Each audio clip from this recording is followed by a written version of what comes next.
saying I like. A mile of road will take you a mile. A mile of runway will take...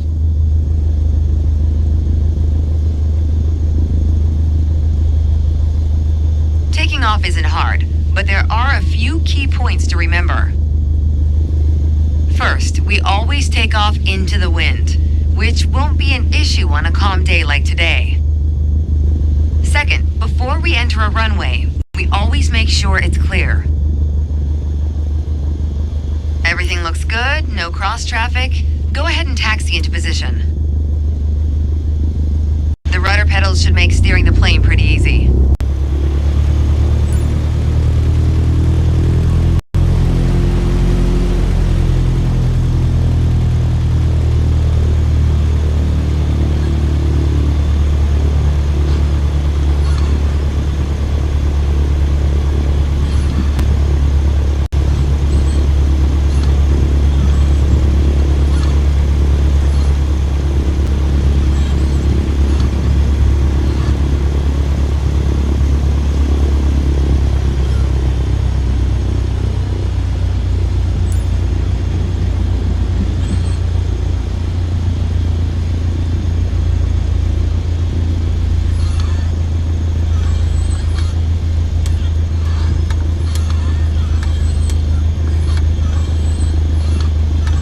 Let's do this. Apply full power and I'll walk you through the takeoff as we go.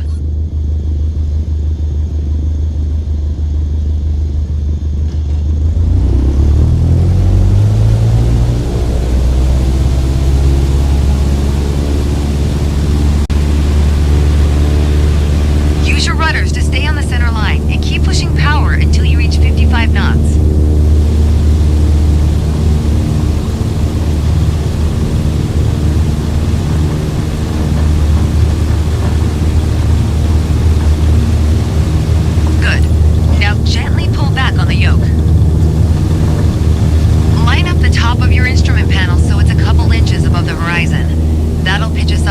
Set a good climb attitude.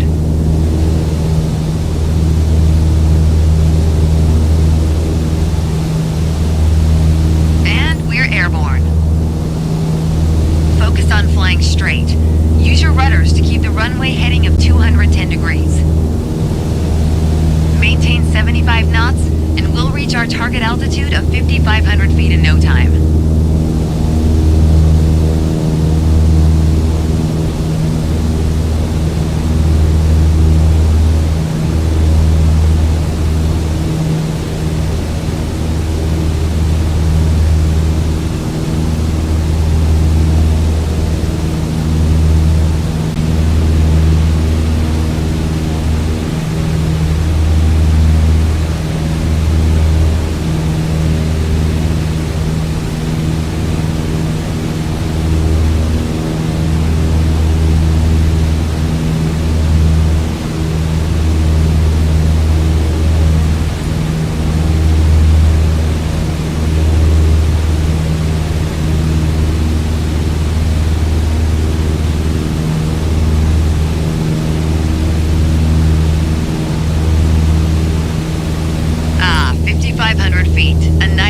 Altitude for part 2 of our lesson.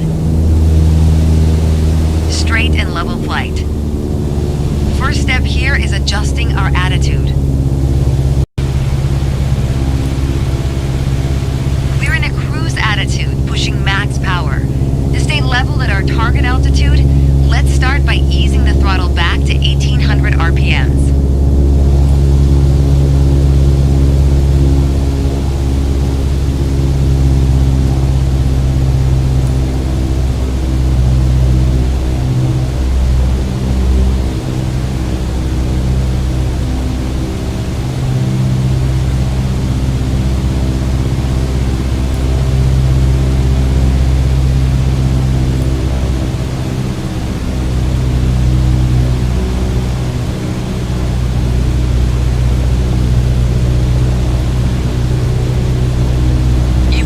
Notice, to maintain altitude, you need to pitch the nose up.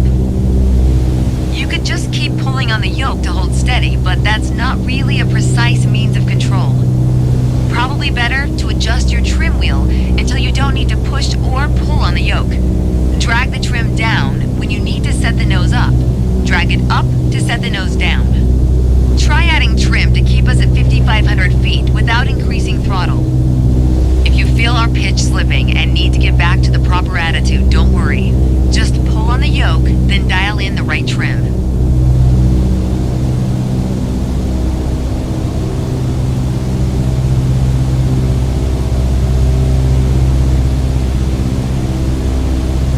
The way I was taught, when you adjust the trim, you make rough changes at first to remove pressure on the yoke, then small adjustments to find the perfect setting to keep your desired attitude.